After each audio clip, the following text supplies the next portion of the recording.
Hello, everybody, and welcome to another adventure in history. I'm your host, Shane McInnes, and it's kind of been a while since the last time we had an episode. I took last week off from the Adventures in History show, but we hung around and we built some Gundam stuff on Thursday night, so last week was spring break for me, so this is kind of getting back into the swing of things. Hey, Steph, welcome. Also, hey Graythar, how are you? And welcome. So I hope everybody's doing well. I'm doing okay. It's been a interesting week going back, going back to work after being off for 9 days in a row. It can be a bit of a thing. Hey, Kelly, welcome. So being able to go to sleep and wake up when I want to. And then being forced to sort of wake up and be responsible and do adulty things. It's never as easy as it sounds just on paper. Hey, Vern. And hey, Kelly. You spent your spring break working anyway? You'll only be here for a little while, so you have to delegate tangent creation. Oh, alas. I hope everything's okay, Vern. Good to see you, though. Doing well over here. Good to hear. Joey, hey, how's it going? Welcome. Being responsible is dumb. That's right. Just flip the table over. Burn down the building. Yeah, it's never as fun.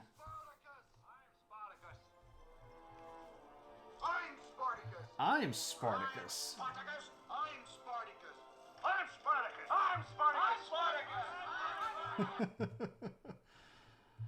I'm Spartacus. I'm trying to use my own emotes, and it's being a little bit silly here. It's telling me that I need to subscribe to my own channel. Oh, OBS. How sad is it that I can't even use my own Spartacus emotes? Good gracious. KP, thank you very much, my friend. The subscription and the assistance is always much appreciated. It started. Yes, we have two new emotes.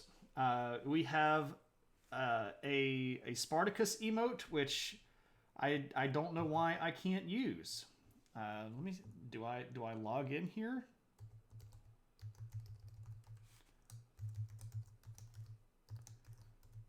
I'm not certain exactly what I'm supposed to be doing.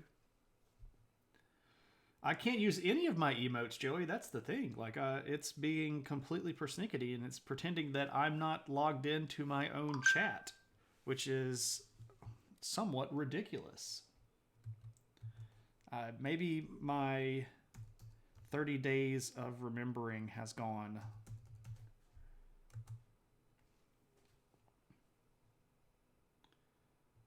Oh, let me see. Can I do it now? Ah, yes, I can. Here we are. Okay, so we have two new emotes. On the last Thursday that I streamed prior to spring break, there were some incredibly generous gifts in the chat. There was a big hype train. We got all the way up past 50 subscribers for the channel, which is the highest that it has ever been. And of course, that unlocks new emotes. So we have 3 new slots to fill. So of course we have the traditional old adventure hat, and then we have the opinion hat. Official number 3 is one that Brittany has asked / demanded. It is a puppy emote. She chose the picture. That is a picture of our puppy wearing a unicorn headdress. I had the space for it, so why not? And then we have the Spartacus emote, drawn and designed by our very own Vern NYC. And you should send all of your future emote work towards Vern, because he's a cool guy and does great work. So I'm pretty excited. I was going to try to get another one of our kind of frequent viewers that is a Gundam enthusiast to do a Gundam emote for me. I'm still kind of feeling that out situation wise. But I thought that since I do get a lot of support in the Gundam realm, that having a little Gundam head might be a good addition to the chat as well. So we can use the emotes a lot more actively if everybody would like. So if we do get a subscription and people want to be Spartacus, you can throw that Spartacus emote. Or if somebody wants to see the puppy and the puppy shows up, we can use the Puppy of War emote now. Yeah. So it's good times.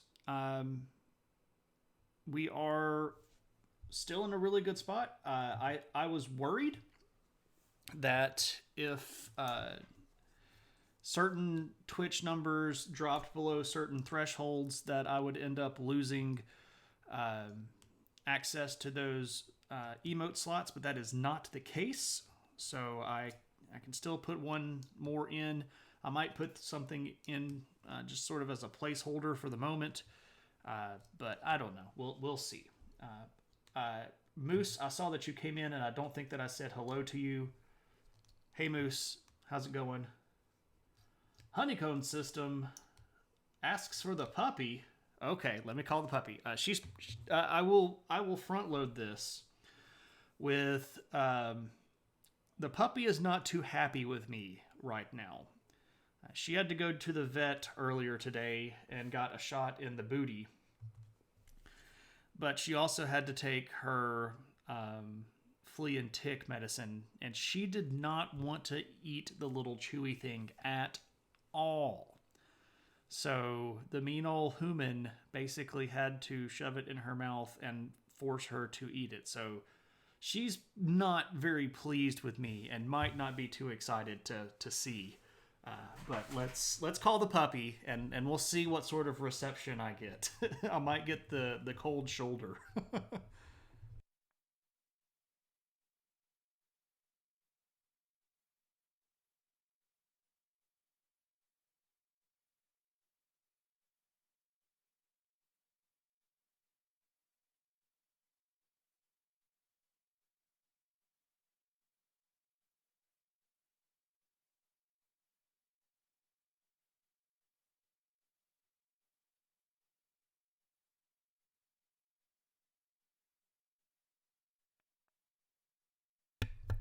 Yeah, she's she's not very happy with me right now. I could tell by the fact that I had to call her like 3 or 4 times before I started hearing her. It's okay. Come and see me. The people want to see you on stream. Come on. Come on. Come on. Come on. There we go. There's the puppy. Oh, and I get sugars. Okay. You know, I was just trying to make sure that you don't get fleas and ticks. I know you're mad at me. I know. Oh, it's okay. It's just so you don't get eaten up by the battle bugs. Yeah, you don't want to get eaten up by the battle bugs. You want your toy back so that you can... Okay, there you go. Are you leaving now?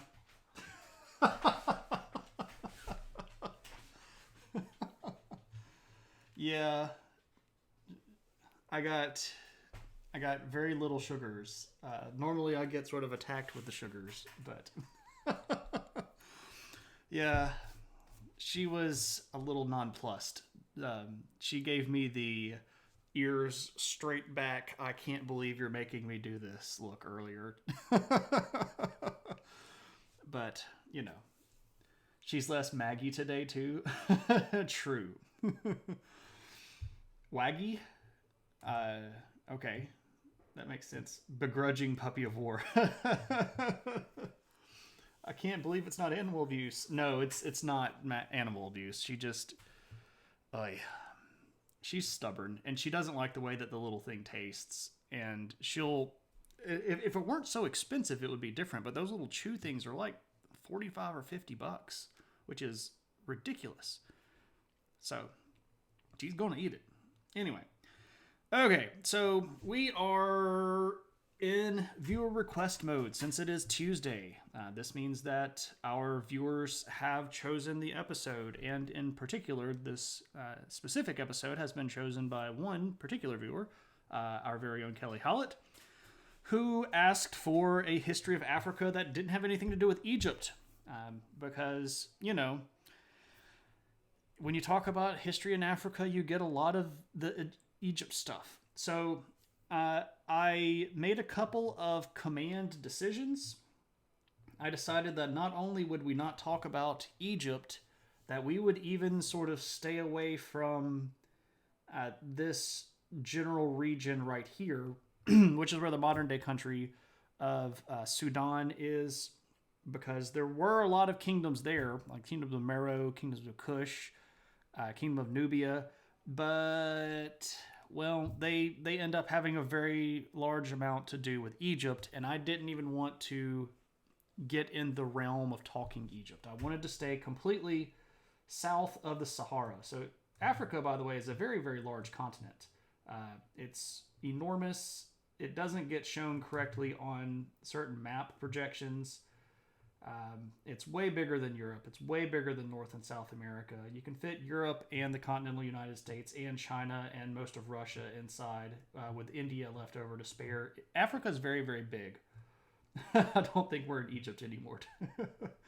So the big desert here at the top, of course, is the Sahara. We're going to be talking about people that lived down in the Sub-Saharan part of Africa. There are a lot of countries down there today. I know that everybody's super up on their geography, so when I say countries like Tanzania and Kenya and Zimbabwe, you're going to know where all this stuff is, but I'll show you the modern borders too, just to make sure that we're all on the same page, right? And we're going to start a little bit later than what we have been covering in history. We're going to jump to the AD time period, when a lot of the cultures in Africa, especially Sub-Saharan Africa, are going to start organizing into organized civilizations. Way to go, dum-dum. Organizing into sedentary lifestyles, city dwelling, that kind of stuff. So we're going to start with a group of people that are going to be very important to most of Sub-Saharan Africa, and that is the Bantu people. It just always seems like in history class, we talk about Egypt, then skip to Greece and not bring up Africa again until Nelson Mandela. Well, that's partially because of World Civ being so broad and having to cover so much time span. Most people teach that in school from a very Western point of view. There's a lot of history in Africa. Of course, human beings originated there, so human history starts in Africa all the way back 220-something thousand years ago. And there's a lot of stuff to talk about. But written history in Africa, especially Sub-Saharan Africa, doesn't really pick up until around the 1000 mark or so, when mostly Arab adventurers and explorers are going to get down to Sub-Saharan Africa and begin sort of translating a whole lot of stuff into Arabic. You also start seeing movements towards more sedentary lifestyles around the like the 100 or 200 AD mark. So Sub-Saharan Africa is a very lush area. It has a lot of natural resources. So even though the population was really high, there wasn't necessarily an awful lot of competition in many places.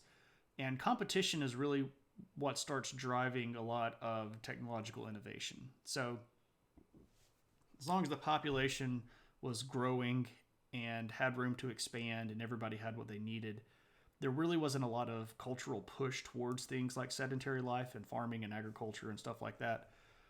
It's really trying to live in areas where there's not a lot of available hunting and gathering opportunities that really starts pushing people towards sedentary life in the first place. So in a certain way, when you talk about Egypt, you can talk about Egypt contiguously, but when you talk about organized and civilized groups of people in sub-Saharan Africa, that storyline does have a pretty big gap in it, because for the large majority of what we would call ancient history, sub-Saharan African people are still very much nomadic. They're hunter-gatherers. They don't live. They're not even semi-nomadic. They're full-out hunter-gatherer stuff. War, what is it good for? Societal advancement. Unfortunate, but true. We could say it nicer as competition. Competition for natural resources is what pushes societies towards advancing. But war is definitely part of that. So, first off, you talk very eloquently, sir. Just like Sir Attenborough. Oh my gosh. Oh, dude. Getting compared to David Attenborough. That's huge. That's enormous. That's crazy. Oh my gosh. So, Doctor, thank you, my friend. That is high praise indeed. So, I greatly appreciate that. I thought in a previous episode we decided that everything went to heck once we started farming. Well, full-out scale war definitely started once sedentary lifestyles began. But there were competitions and conflicts prior to that. I think that is about the best compliment I've ever seen you get. I'll take it. I don't deserve it, but cheers. That is high praise. That's great stuff. So let's talk about the Bantu people. First off, who are these Bantu people? So these are originally a group of people that are going to begin culturally distinguishing themselves right around this region right here. And in our modern world, if we throw up the borders, this is the region of Cameroon and Nigeria, sort of this nice, rich river basin right here. This is where the Bantu people are going to originate, and over time, the population is going to get quite large, and they're going to be distinguished by their linguistics. The Bantu language is very important. They also have a physical culture, meaning things like stuff that they make, the clothes that they wear, the tools that they use. But these groups are going to begin spreading basically all the way across southern, central, and eastern Africa. And over the course of two different waves of migration that spans from about 1000 BC until around 300 BC, or 300 AD rather, you're going to start seeing Bantu culture pop up all over the place. And there are a couple of different migration models that we can look at. I won't go too far into that. If you're really interested in this sort of stuff, we can maybe cover this in another episode later on if you're interested. But there are going to be a lot of groups of people that move around here, and they're all going to sort of tie themselves linguistically back to this Bantu group. Hey, Cave Geek. Yes, we're blessing the rains here, making a pun. Because we're talking about Sub-Saharan African kingdoms. Also, hey, Cave Geek, how are you? Hope everybody's... I'm not being very Sir David Attenborough right now. I hope you're doing well. Hope everybody is okay. So, they're going to... These Bantu people are going to move into all of these areas. They're going to begin to absorb a lot of the local culture, but the linguistic groups and the physical culture are going to be particularly important. They're going to still have a lot of influence, even around cultures today. And to sort of show you exactly how important these particular Bantu cultures are, I found a great map. You all know that I love maps, right? That's Mansa Musa. Let me go find the right image. I'm on the wrong end of the images. I started at one side and I need to start on the other side. Okay, how about this one? Boom! Here we go. Alrighty. So if you look at the sort of fuchsia area here, you can see all of these different people groups all the way across Central and Southern and Eastern Africa that have a common Bantu heritage. And you can tell just by looking at all of these different people groups that there are a lot of peoples that get influenced by this Bantu migration. In fact, this is one of the most important migratorial events that happens inside of Africa, ranking right up there with human beings first leaving the continent, which of course is how we got everywhere else. So this is a lot of stuff. It's just a whim away. A whim away, a whim away. I gotcha. I gotcha.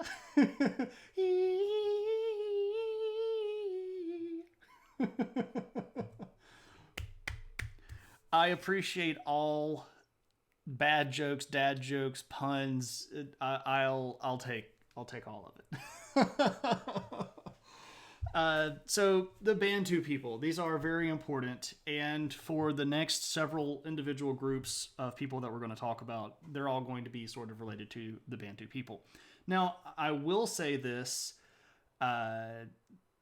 just like other survey classes or lectures or discussions that we have done, there is a lot more information that can be shared about every single one of these groups. We could probably do an entire episode on the Bantu, an entire episode on all of these other groups that we're going to be covering tonight. However, since this is a bit of a survey style approach, since Kelly said, I want everything in Sub-Saharan Africa, I can do that. It's not a problem. But no, that means we're going to have to sort of hit the high notes of a lot of these things. However, if this stuff sounds interesting and it's something that you all are interested in, you are welcome to request future episodes about groups of these kingdoms, individual kingdoms, or, even individual people groups. We can do stuff on a lot of this in the future. Giving some competition for those high notes. I don't want to kind of rub it in, but I actually have a lot of sinus stuff going on right now. I probably could have done that better, but the world of pollen has been roughly putting me in a steel cage match and kicking my tail for about the last week or so. Hopefully the rain that is outside is actually going to knock some of that stuff down, but I have been sneezing like mad. I would like to request the history of everything in one stream, as many hours as it takes. Well, Moose, considering that we have done somewhere around 80 episodes... No, wait, where are you? This is 26 for viewer request. We've done 48 of the Adventures in History, so that's 74. We've done 74 episodes that vary between an hour and a half to 2 hours long. We might be here until probably, I don't know, somewhere around 2023 or 2024, even if we just did it straight through. Make it so. I do still have a day job. I do still have to go, make money that can be used to turn the lights on and, continue paying for internet and things like that. You find me a wealthy benefactor that's going to pay for... You have channel points. You can convince Comcast to take channel points for my internet bill, and we'll get somewhere. Just channel points. Oh, you all. Okay, so let's move down into Central Africa a little bit, and we'll talk about a group of people called the Luba. The Luba lived in, well, I guess I should say still live, because their descendants are still alive today, in the modern-day country of Congo, which is right about here. I have a nice little map that I can show you. Luba people. Boom. There we go. So there we are. And they still live there today. They're still descendants of the Luba people that are alive today. First off, who are they? What's the deal? Well, these are, again, part of this Bantu migration, so they have a Bantu heritage. Cave Geek? Oh, man. That is too kind, Cave. Thank you very much, my friend. I feel like I should be just giving that right back to you. But many thanks. I greatly appreciate that. Hey, Lafa Mamba. Welcome. So we could do this, and this is about all that I can do at the moment, but it's better than nada. Everybody go follow Cave Geek. Cave is a really cool guy. He makes fantasy map stuff on buckskin with pyrography. It is it's an amazing talent and skill. Well, I should not say talent. He doesn't like calling it a talent. He has an amazing level of skill with his art. You should go check him out. Also, if you play D&D or any tabletop RPG, you should go check out his website and find some of his maps and map packs for things that are compatible with Roll20. He's a cool guy. He makes cool stuff. It'll make your game look a lot fancier. Also, I should say, shout out to Kelly, who is also a streamer, does great artwork. We'll send you a postcard if you ask nicely with original art on it. PayPal could use the fee money. Yeah, I guess. Okay. I appreciate it, my friend. Okay, so I don't know why Luba is getting the red squiggle, but these are a people group. They're pretty cool.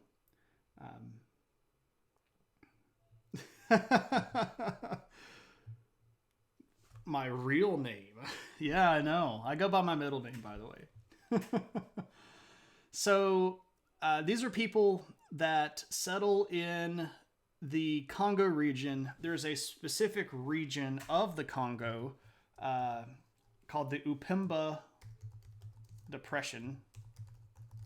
This is in one of the big river valleys. It's a lower lying area that's a little bit marshy, but also has a lot of particularly good areas for various types of food production. Upemba Depression is a pretty cool place. You can go Google it and look at pictures of it. Beautiful area. I'd love to go visit. And they're going to start settling right around the 400 AD mark and sort of sedentizing. They're going to make cities. How about that? Mythic Acrylic. Hey, yo, welcome. We should go all follow Mythic Acrylic as well. There we go. Boom. Hey, DJ. Welcome. I lost my spot. Oh, religiously. You can summon me with sorcery. So these people are polytheistic, which is not always the case. And a lot of, well, I guess I should be a little bit more specific. They have a pantheon of anthropomorphic deities. They have creator gods. They have gods of war and all the cool stuff like you would think of when you think of a pantheon. They had a very clear division between spirits of nature and human spirits. And one of the things that they are particularly known for is doing a lot of divination. A lot of the sort of day-to-day operations of Luba villages were built around this concept of divining with both deities and spirits. So the shamans or the religious leaders in these cultures are pretty important even today. Ground zero for plagues. Well, I mean, plagues can come from anywhere, but trickster gods, they have some of that stuff. If you're talking about Anansi, Anansi is technically from the Akan pantheon, which is a little bit further north in what is modern day Ghana. We'll actually talk about Anansi in a little bit. These have some overlapping ideology, but the They don't do Anansi, as far as I know. That's more of a Western African thing. So everyone has a trickster god. To a certain extent, this is true. But the Luba people are going to hold on to their particular pantheon of gods for quite some time, which is a little bit unique in Africa. Part of the resiliency of their religion is actually their isolation. There are going to be a lot of people that know of the Luba kingdoms. The Luba kingdom, by the way, organizes itself right around 1585 AD. And they're going to start having really clear specialization inside of their cities. They're going to have very organized warfare, lots of artistic stuff. They're going to start trading really heavily with some of the larger groups around them. So other people are going to know that they exist, but the fact that they're so sort of deep into Central Africa is going to act as a buffer zone.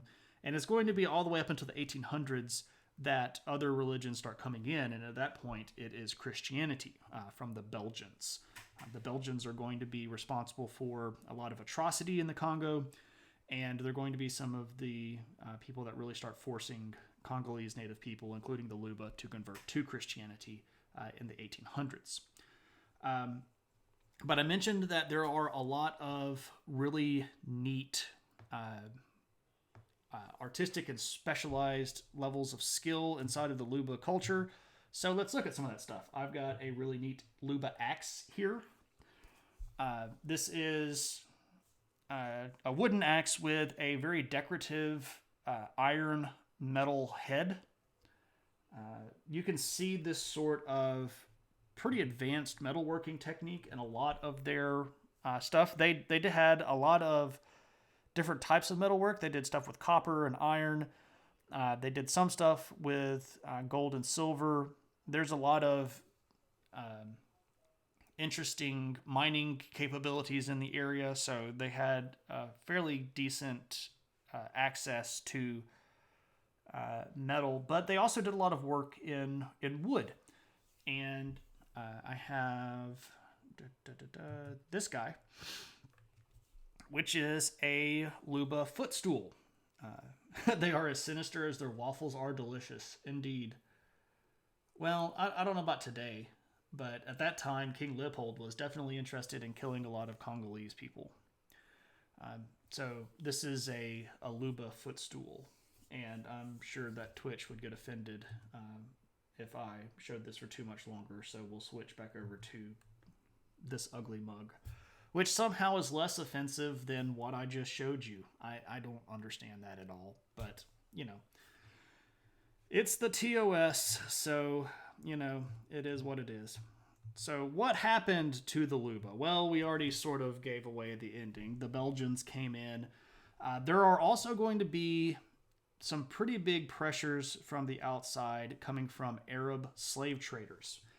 During the early and middle 1800s, the transatlantic slave trade had mostly been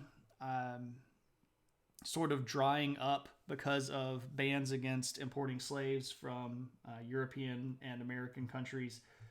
But Arab people trading slaves over here on the Indian Ocean was still very much a real thing. And the Luba people are going to be targeted by Arab invasion to try to develop slaves or sources of slaves for the Arabs to go sell. This is going to put a lot of pressure on the country itself. The royal family is going to end up splitting, and then when the Belgians show up, they're going to kind of show up right in the middle of some dynastic struggles and then take advantage of that for their own benefit. And by 1889, the Luba kingdom is going to effectively fall completely under Belgian control. You had Facebook tag your post earlier where you mentioned you were teaching suicide prevention. They flagged it or they tagged it? As in they were they flagged it. Oh, Facebook.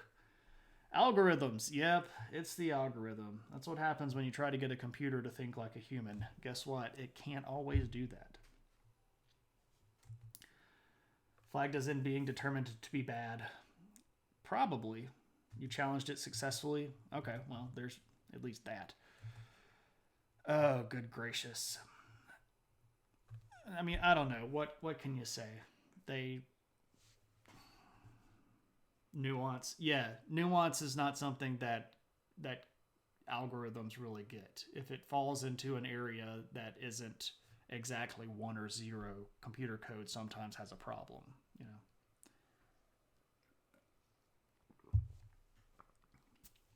There's no chance an AI would ever misunderstand us and try to exterminate us, right? Surely not.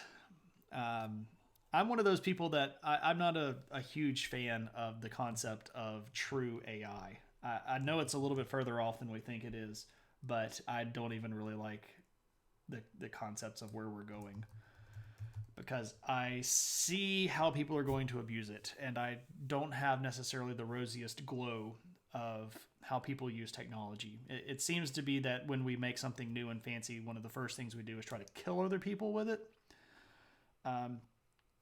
Metalworking, what do we do with it? We make weapons. Wheels, what do we do with them? We make chariots. Steam power, what do we do with it? Well, we make warships and, gunpowder and nuclear weapons and, there we go. Yeah, and the programmer bias. Look at Avengers 2. Ultron spent 30 seconds on the internet and decided humans must die. Is Mali considered part of Sub-Saharan Africa? Yes. We will talk about Mali right at the end of our discussion today. Sharp sticks. What do you do with them? Poke Jimmy with the sharp stick. Right, Grethar. I mean, it's... As soon as we come up with new technology, we use it to kill somebody else with. Okay, so let's talk about the Swahili people. We're going to move over into Eastern Africa, especially this region right around in here. Modern day Kenya and Ethiopia and Somalia.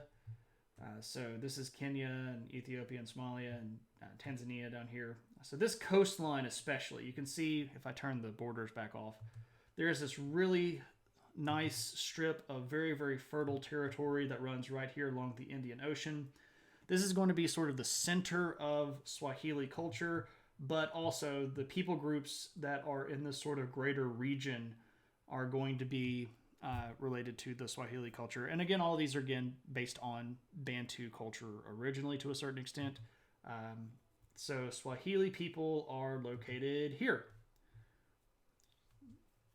Many of the Lion King names are Swahili.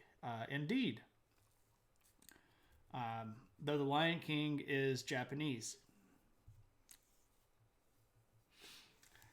Looking at you, Kimba. I know where you came from, bud. So this is Swahili zone, and you can see again here that we have this really darker green area here to show lots of concentration of these along the borderline of the Indian Ocean. Rafiki means friend. I did not know that, Vern. That's really cool. Rafiki. Probably my favorite character in the movie. I liked how odd he seemed. I feel like a lot of people that knew a whole bunch of stuff and could sort of predict things in the past could do a lot with sort of feeling kinship with Rafiki.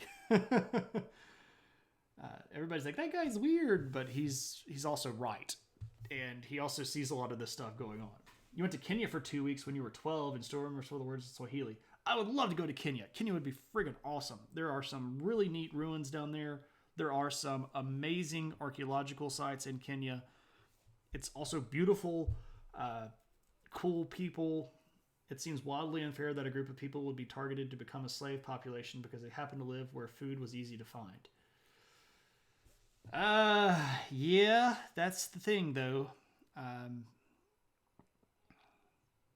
That population goes up, and there are pressures from the inside, and then how do you get rid of that? Well, you get rid of some of the population, and You sell them off to these foreign people that are willing to pay you to lower your population and make you richer. Now, of course, not all slaves were sold. A lot of slaves were kidnapped and then sold, or kidnapped directly by the Europeans and then sold in America. They're kidnapped by Arabs and dragged off to India. Slave trade is all over the place and very different. Sounds a very Thanos solution. It kind of is. Except without the fact that I don't want to try to give any of these slaving people a redemption arc. I just want to recognize them as pretty horrible.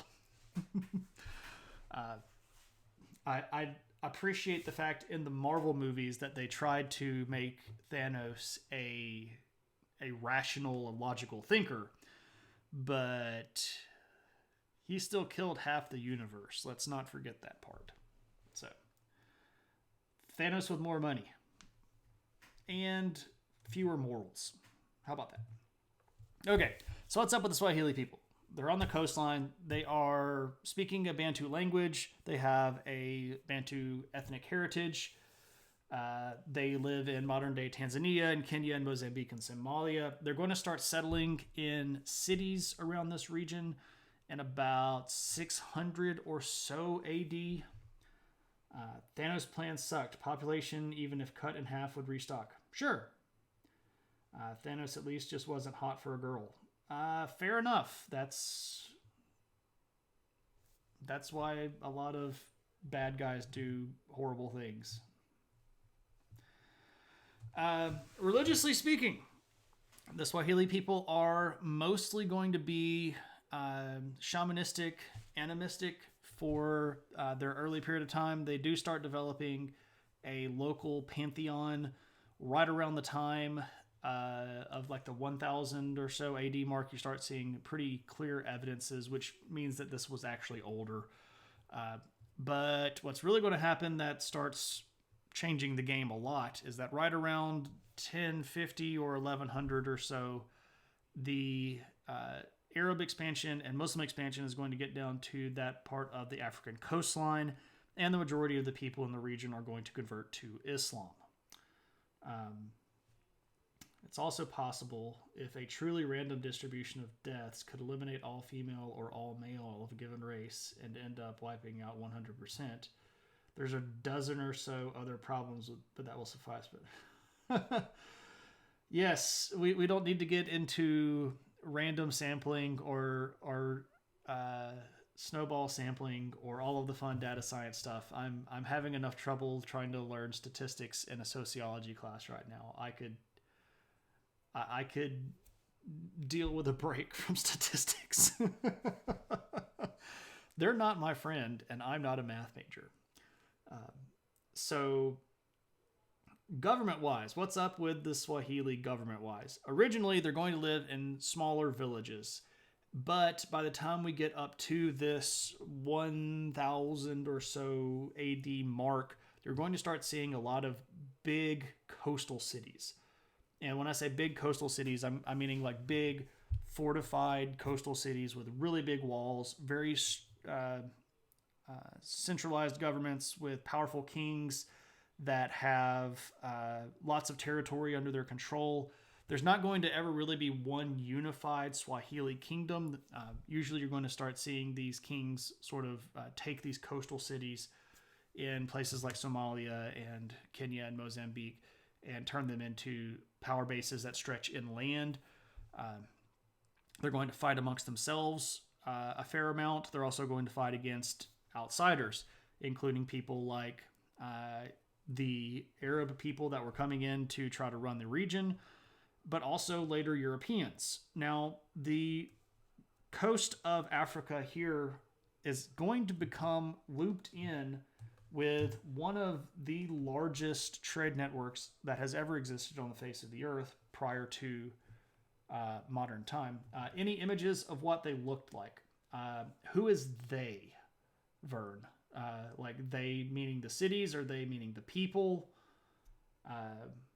I can show you some of their buildings because I have a picture of this.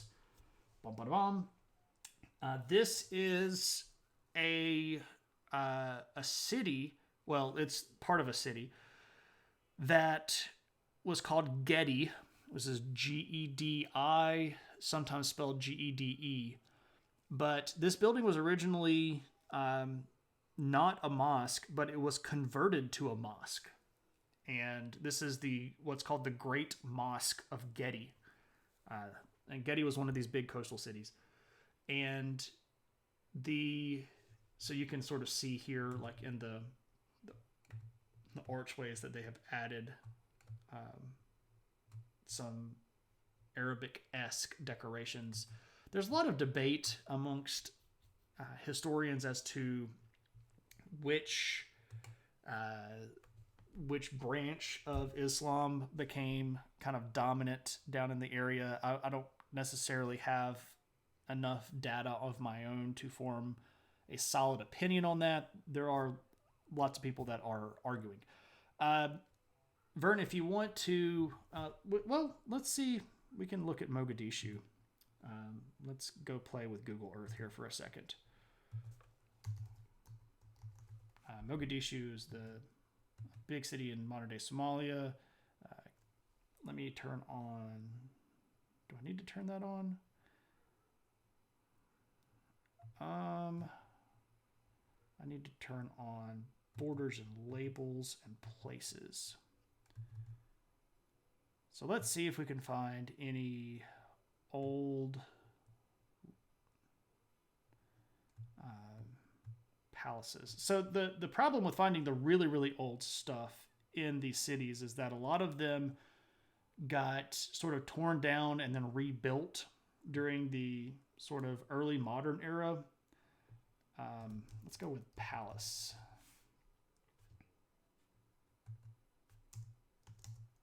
Are you going to give me anything? Here we are. Here's a palace right on the coastline. Let's go check it out. See what we can see. Street view? Nope, no street view. Alas.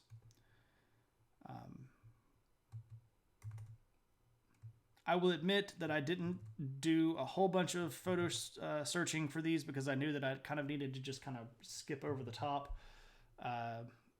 But this isn't too terribly hard to find. If you go to Google and type in Swahili ancient ruins, you'll be able to find lots and lots of stuff.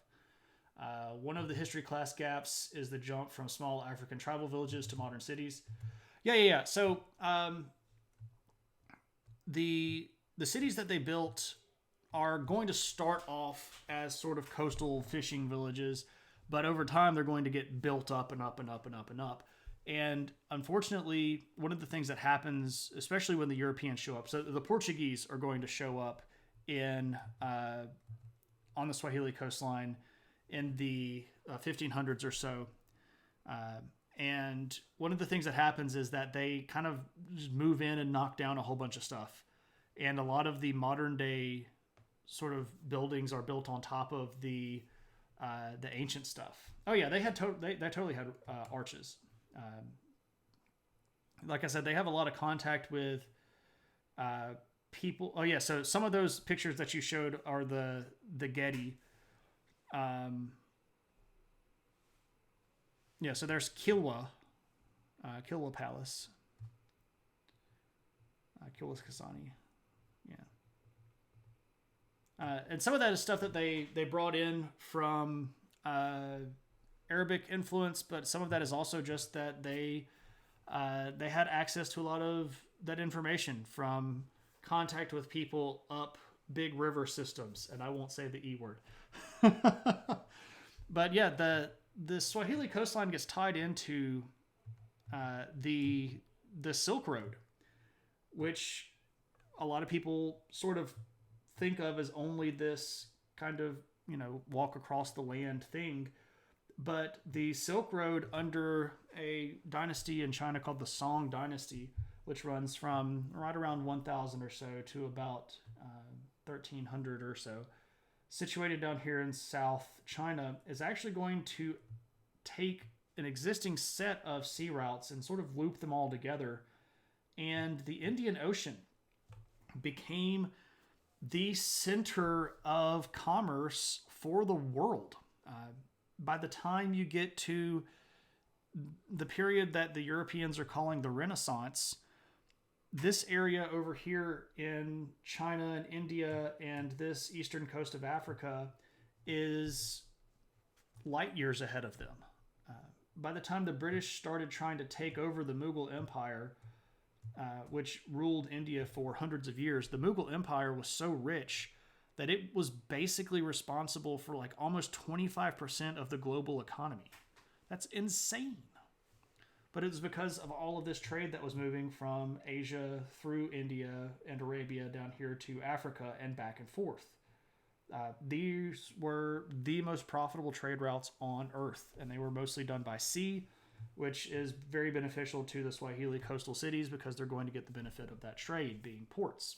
So, big, cool groups of people, but most of that area is going to fall to the Portuguese in the late 1400s and early 1500s, and eventually become European colonies. It's what happens to just about all of Africa, unfortunately. By the time you get to the late 1890s, there was only about 10% of Africa that was free. Ethiopia and Liberia were really the only ones that were completely ruled by themselves. What alcohol did they make? They did have palm wine. They made some distilled liquor stuff, but they weren't necessarily that big into it, especially after the conversion to Islam. Islam doesn't hold very highly to drinking a whole lot. So, I mean, they would trade stuff, but it wasn't necessarily things that they were, constantly partying and having giant boozers with. I mean, I'm sure that happened, and there were periods of time where it was more popular than others, but palm wine, regular old wine that they would import from other places. They had beer. I don't know what kind of beer. I don't know the actual ingredients that they would have used to make their beer. But yeah, so there's always going to be alcohol. You have to tell people which local stores are not halal when they're looking for alcohol. You're right. So the Arabic influence is going to be very heavy. The anti-drinking influence that is in Islam is going to be very heavy in this area. So anywhere that happens, there's not necessarily going to be a very big alco culture. Now that's starting to change as the world expands, and especially after the Europeans took it over, that became more common. But you're still not going to see just an overwhelmingly large amount of it. You do eventually start seeing rum over here by the time you get to the 16 and 1700s, just because rum was sort of a standard of trade in the Atlantic, and Africa being connected both to the Atlantic and the Indian Ocean worlds are going to have kind of one foot in both. All right, Vern. See you, my friend. I hope you have a good one. Thanks for popping by and for adding the cool stuff, my Rafiki. There we go. See, I used your word. Okie doke. So let's move down here to Southern Africa. And one of my favorite African groups, a group that I would, if I got to go to Africa, I would probably go to the place that starts with an E if I could pick. But otherwise, I would go down to Zimbabwe. Look up what Pumbaa means. I will do so. The Kingdom of the Great Zimbabwe. These are going to have the Zimbabwe people, and I guess I should show you the map before I start rambling. I have this thing where I get really excited and I just start like ramble, and I forget to show you images. So here we go. This is the location of the Great Zimbabwe Kingdom. The modern day countries don't completely line up with that.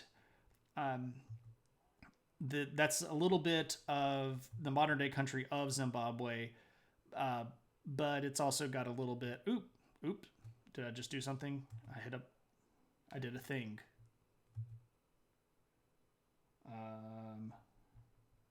Okay, it looks like I'm still here. Oh, no, I didn't. Where's that? There we go. Okay. I don't know what I did. I had a button and it was just like, okay, so here we go. This is the modern day country of Zimbabwe. Over here we have Mozambique, and this is South Africa and Botswana and Zambia. Crisis averted. So mostly here in modern day country of Zimbabwe, but also spreading out into some of these surrounding areas. You're going to see this ancient culture. They're going to be Bantu heritage, but there's also a smaller kingdom that gets started a little bit prior to the Zimbabwe kingdom called the Bapagumbwe. And those people are going to migrate down into this region around the 1000 mark AD. And there's a whole other story about what's going on in the Bapagumbwe kingdom. They last not quite as long as the Zimbabwe, and I think the Zimbabwe are a little bit cooler. I'm picking favorites, okay? I get to cover just a few of these people groups, so I'm going to pick the ones that I'm kind of most interested in. Go Sumi. We could do weeks on just African kingdoms and never run out of interesting stuff to talk about. So anyway, they're going to settle around this region about 1000 AD. This is modern day country again of South Africa, Zimbabwe, Mozambique region. Religiously, they have a organized pantheon. They're going to have several different gods. Their big god is a creator god called Mwari, who is sort of the kind of protector of everything. They're also going to be pretty big on ancestor worship. They have a lot of religious ceremony that ties the families to the ancestors that have passed on over into the spirit world.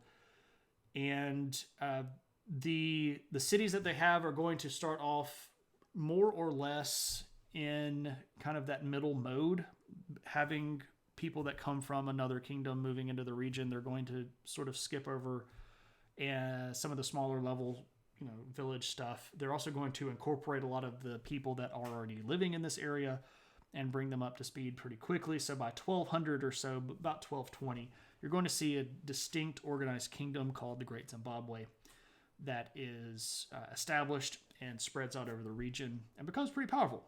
They're going to do a lot of trading. They have a lot of access to gold mines. There's a lot of seismic activity in the region that's going to give you access to really deep parts of the crust where you can find all sorts of good gemstones as well. And being close enough to the savannas, they're going to have big, flappy-eared gray things called elephants that they can hunt. Also, things like warthogs and all of the poor Pumbas. Anyway, ivory is another one of their big trade goods that they sell a lot of. Now, the neat thing about the Kingdom of Zimbabwe is that you start seeing, is this part of the diamond trade too then? Yeah, they do have diamonds. Now, the diamond trade in the ancient world isn't as extensive as it is today. They did have mining techniques and they definitely did mine, but we have a lot more access to stuff than they did. So the places of this region where you have a lot of upheaval, where the really, really low parts of the crust have been brought up really close to the top, that's where you're going to be able to find diamonds really easily, and they absolutely did. Also other gemstones, sapphires and rubies and quartz and things like that you can polish up and make look really, really nice. You're going to see a lot of that come out of this region. So yeah, diamonds are definitely going to be a thing. The cool thing for me, though, and I'm, again, going to go pick my favorites. The really cool thing about Zimbabwe are their cities. And they started building these gigantic walls. And, oh, Zimbabwe. Indeed. When I say gigantic walls, I mean big old honking walls like this. So you start seeing these cities pop up in the region with these giant, really wicked cool walls. And You can see how many of these little places are going to pop up all over. I would love to go see these. Oh my gosh, this would be so flippin' amazing if I got to go hang out and check these things out.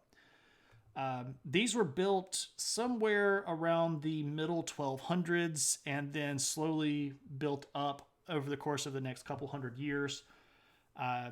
These are where you're going to find your palace structures, your centers of defense for warfare. There are a lot of other tribal groups and other smaller kingdoms in the area that are going to press the Zimbabwe for their trade access. What do you get from going to see them in person that you don't get from looking at this picture? So in the same sort of way, if I showed you a picture of a hamburger, what would you get out of a hamburger, like being there and eating the hamburger, that you would get from not looking at the picture of the hamburger? There are levels of understanding and comprehension that you can't get unless you're there. I can look at a picture and I know, like, intellectually that those walls are like 35, 40 foot tall. But until I'm standing at the base of one and look up at it, that doesn't necessarily mean the same thing in my head. Until I know that the regions inside of those walls, I can like know them factually. Like, oh yeah, these walls enclose like, acres and acres of territory. No difference at all. You ate dinner already. Hey, Viscera, what's up? Welcome. So you're saying you can eat with your eyes, but you can't smell with your nose. There's a difference of experience. To me, learning is something that can happen intellectually. It can happen through looking at pictures or reading books or having conversations with people. But there's also something about just being there that, to me, is a different type of learning. And it brings with it a level of passion and interest that's hard to say. I've been to places before that I knew a whole bunch about. And, you can know factually like where things in Rome are. But until you stand at one place and look out and Julius Caesar stood right here and looked at that same building that I'm looking at, it's just a different level of experience that's worth me taking time and money to go get. When I visited a place to see something, it always felt empty. Okay, I see it. Now let's go get ice cream. Moose, maybe it's because you didn't have a good tour guide with you. Maybe it's because the area was not brought to life for you. Or maybe it's just because you get what you need from the location itself. I don't know. Everybody's different. But for me, being there is a big part of it. I knew a lot about Hagia Sophia, and then I went there.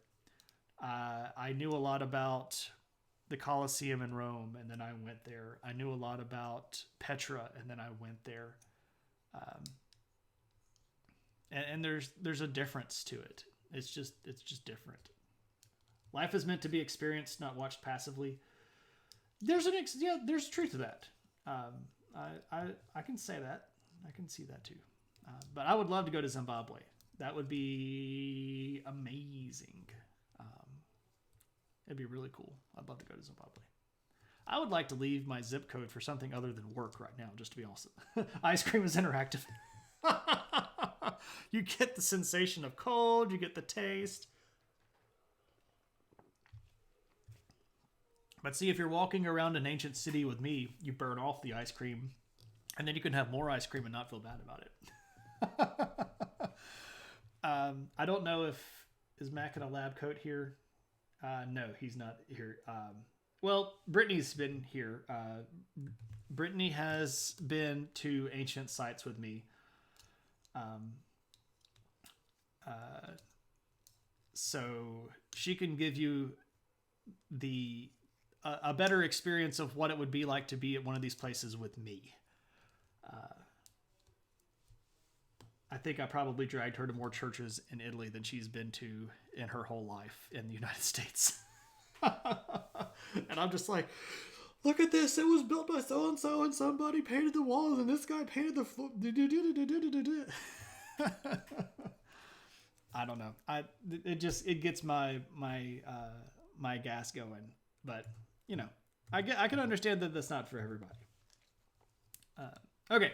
So what happens to Zimbabwe? Well, you remember me saying that they had to build these big walls for protection because of all of the kingdoms around them sort of being interested in the trade.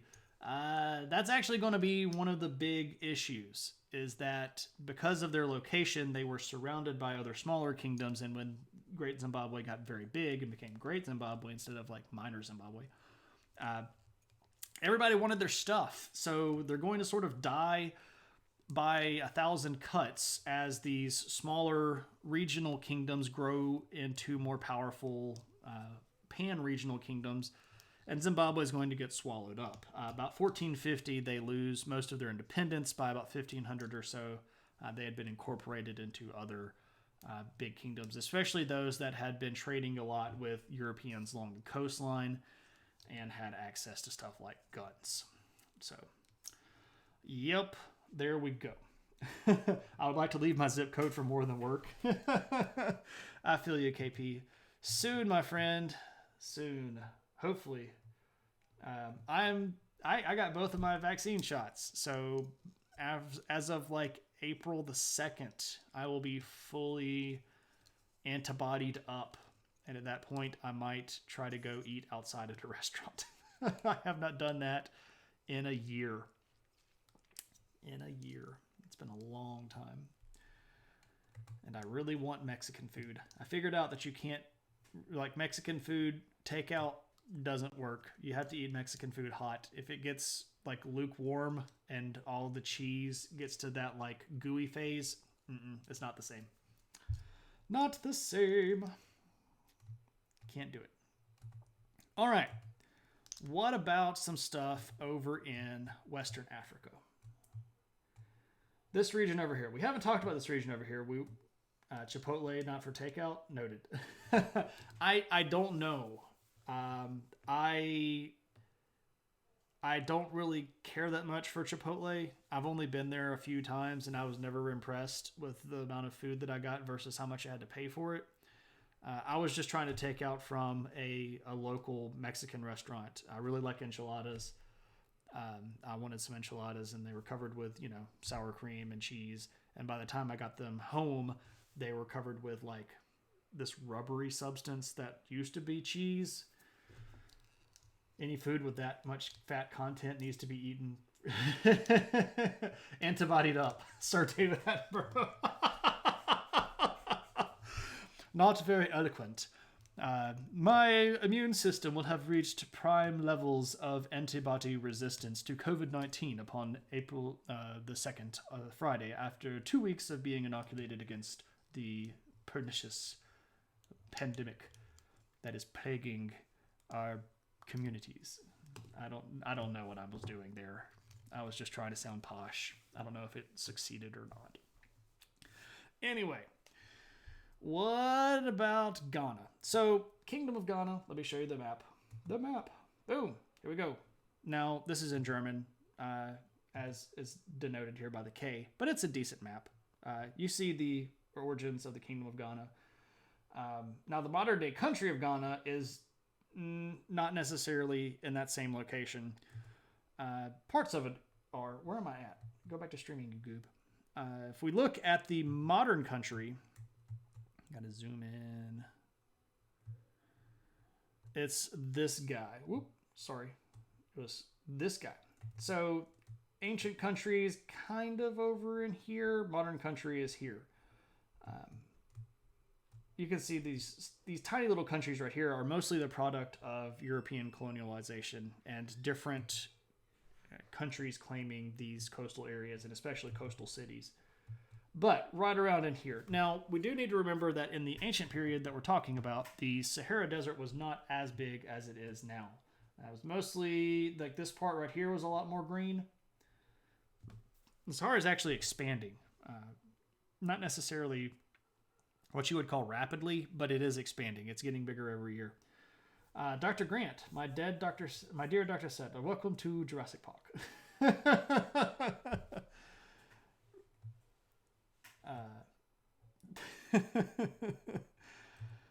And they almost all died. Anyway, so unlike everybody else we have spoken about, the kingdom I need to change this too. The kingdom of Ghana is not Bantu. They are of the heritage group called the Soninke. And it's spelled Soninke. They are going to move into this region. They're going to start seeing our early settlements around 600 AD or so. This is mostly in modern day countries of Mauritania and Mali. We had a question earlier about Mali. We're getting to that. Originally, again, these people are shamanistic and animistic. They start off that way. They're going to start developing their own pantheon of gods. And this is where we get Anansi. So if you've ever seen American Gods and know Mr. Nancy, or if you've ever heard of the trickster god, the spider god, Anansi, he is from a pantheon of a group of people called Akan. Anansi Boys is a good book, but they get treated so badly. So badly. I mean, it's a good book. Anansi Boys is a sequel to American Gods, and if you've read the first book, you will like it. It's basically the children of Anansi and how horrible he is as a father, and how horrible their children or his children treat each other. Oh man, that book made me so mad. Not mad like I didn't like the book, mad as in the characters just treated each other so badly, and the way that the stuff happens to the characters, just like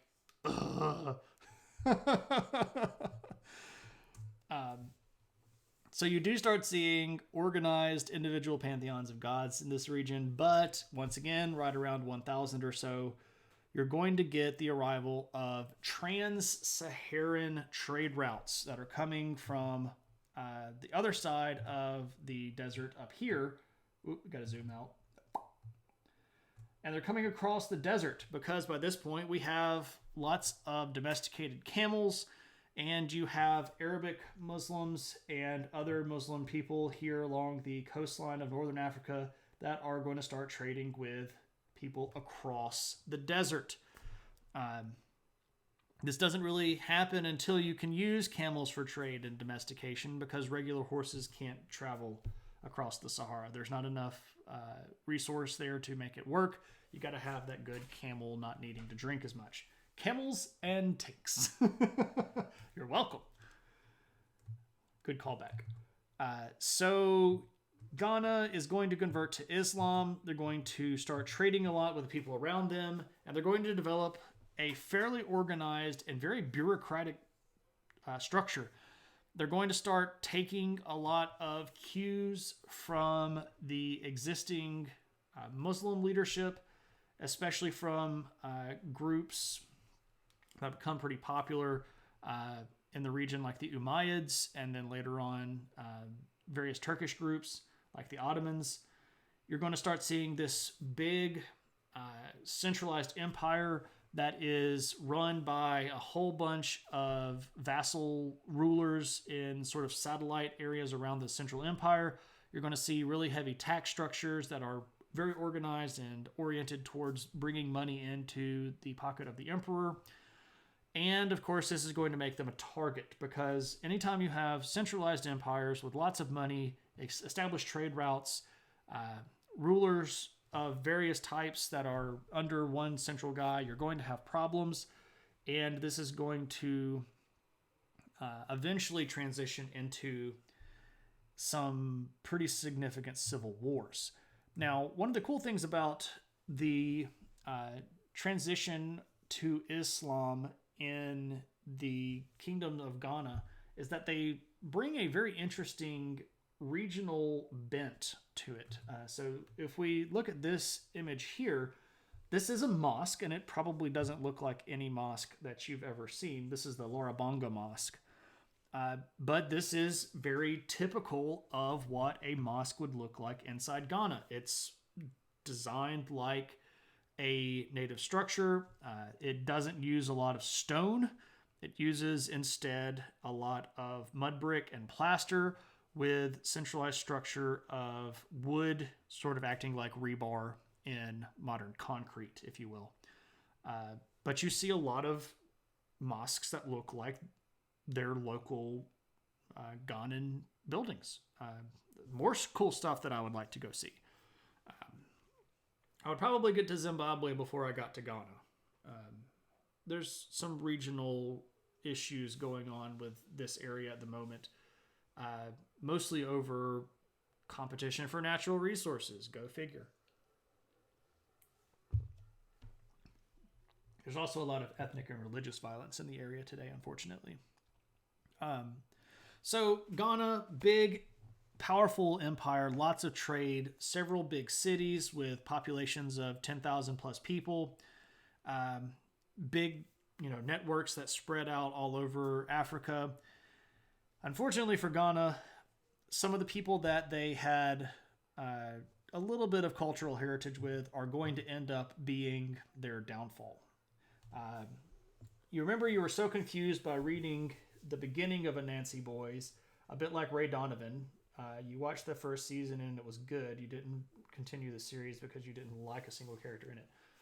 Ray Donovan was an interesting TV show. I ended up watching, I think I watched all but maybe the last season, or maybe I even watched part of the last season. And I kept finding myself hoping that characters would tip over from like 50% interesting to being like 65-70% interesting because there were some really good moments in that show. Like there were some individual season like 1 moments that were amazing, and there were some moments in season 2 that were amazing, and they ended up just being sort of punctuation marks instead of being the content itself. And I mean, I didn't dislike it.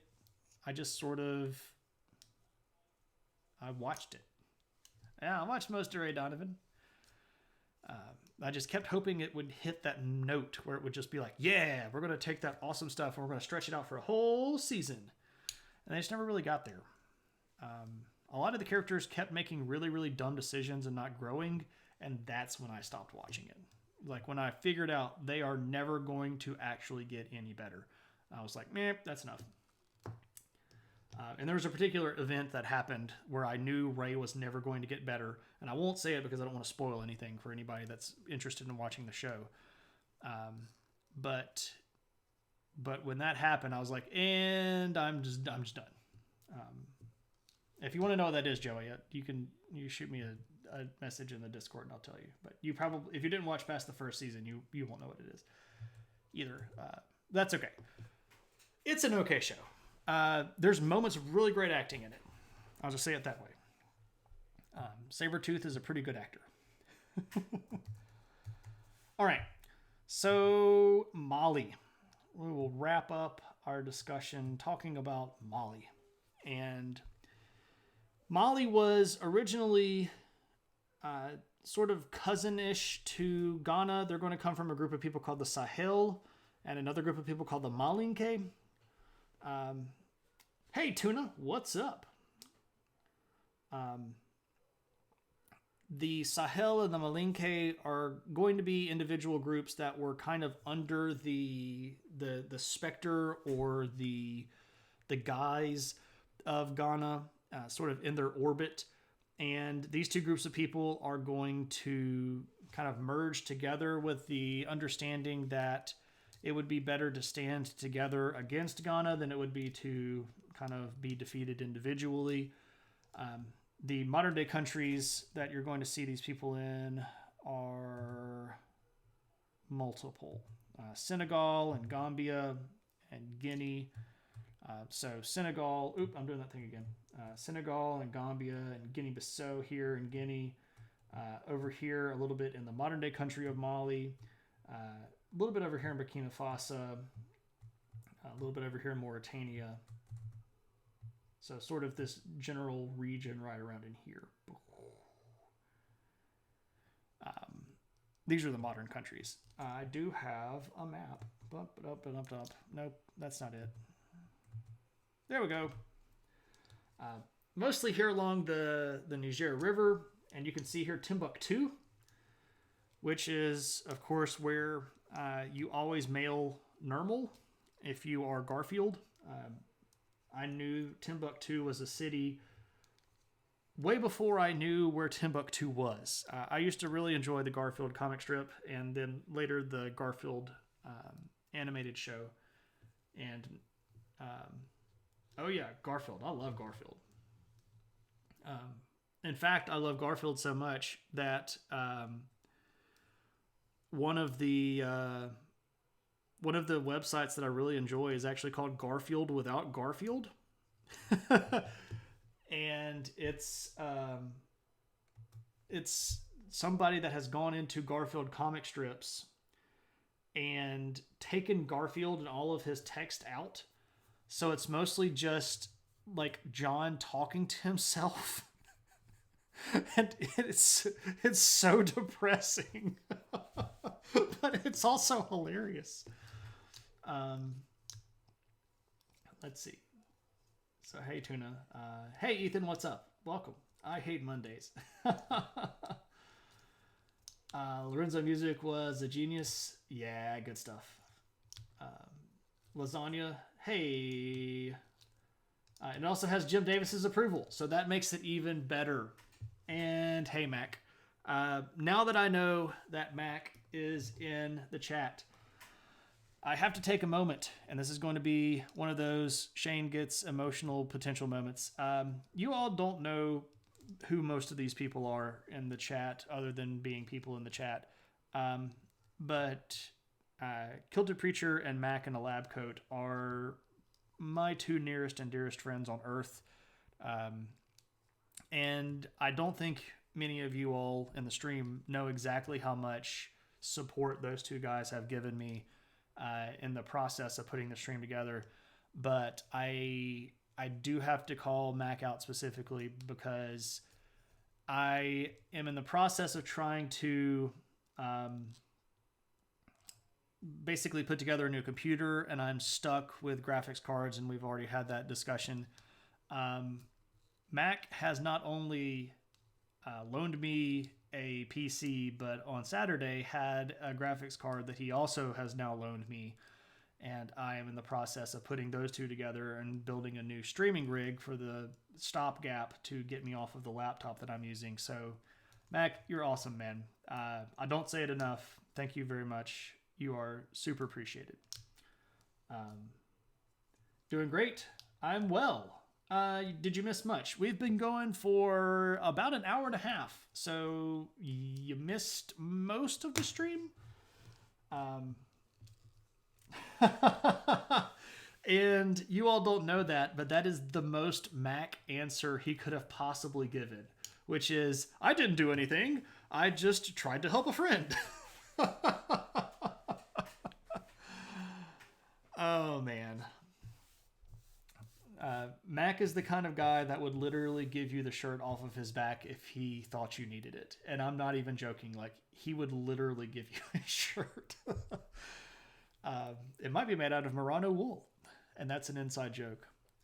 Anyway, here's Mali. Here's Timbuktu. Timbuktu, by the way, became one of the most populated cities on the continent. It became one of the biggest cities on Earth. And for a while, it had one of the best universities on Earth.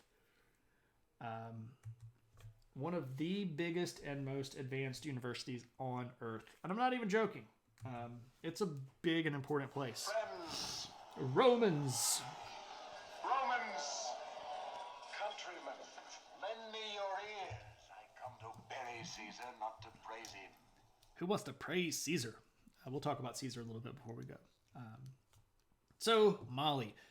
Yeah, what ends up happening, these Sahel people, these Malinke people, they band together, they form themselves a big old army. Oh, Ethan, thank you for the host, by the way, my friend. And they go take over Ghana.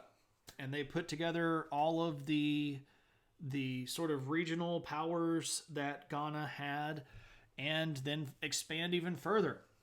Did you already cover the African prince that disrupted the Western world's economy by giving away so much gold on his way to Mecca? Tuna, you are in luck, my friend. We have not talked about that guy yet, but he is on the list.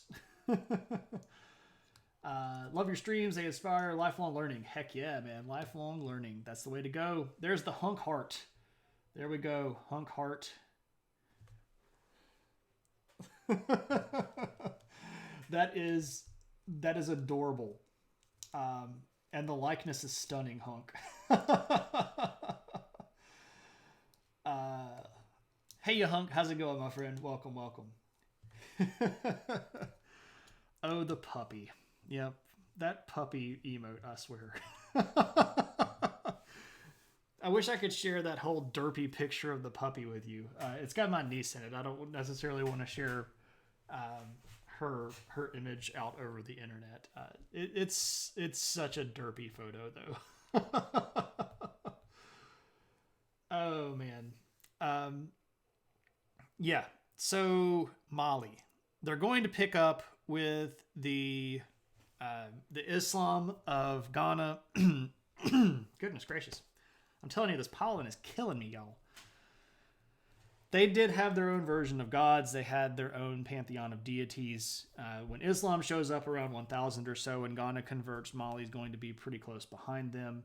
And they're going to be very big on this Islam thing. And they're going to use this as sort of a tool of solidification. They're going to try to unite the various ethnic and tribal peoples in their empire under this sort of unifying religion of Islam. And this is actually a pretty interesting tactic here. Good golly, Miss Molly. I'm going to have to give you that one. That's a good pun.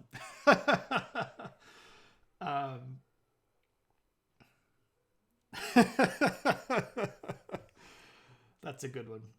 Joey's just like, ugh. So when you have a lot of different people groups that you're trying to control as an empire, you want to try to find something that you can use to bring them together. And you want to find something that you can use as a sort of a bonding agent.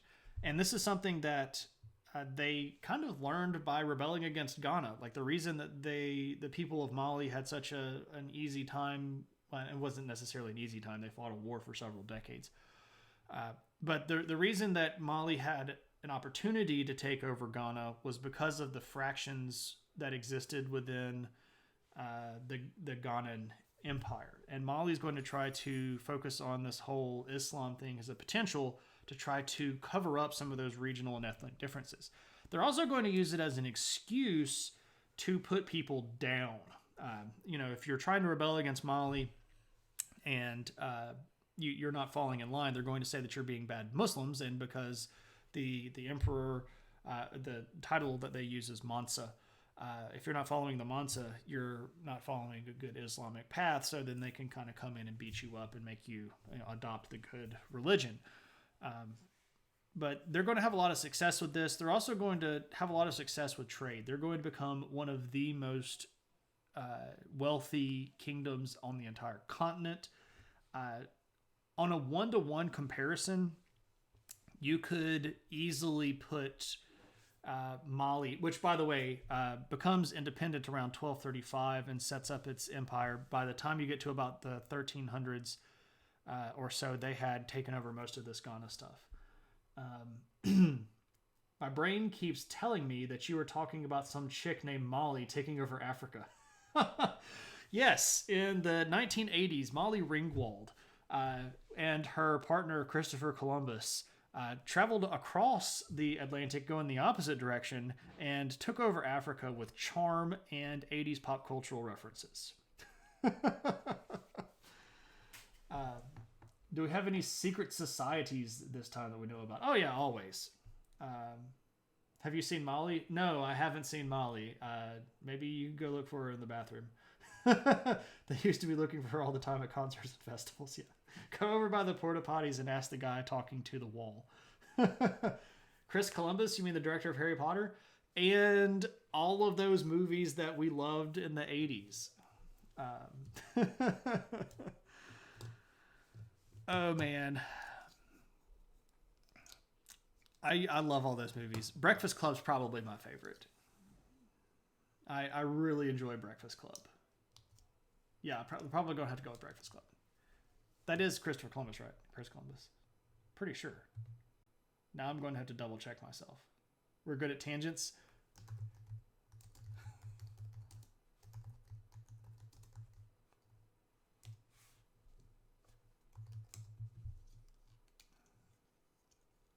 Yes.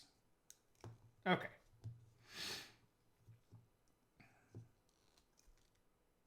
No, that's John Hughes. Chris Columbus is Goonies. Chris Columbus is Goonies, right?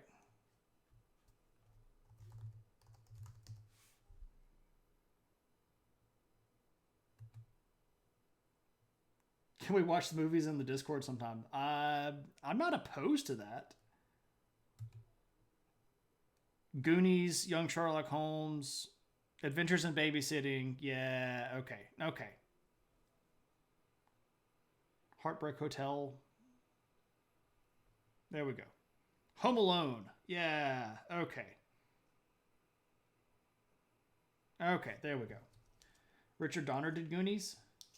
I thought Goonies was John Hughes.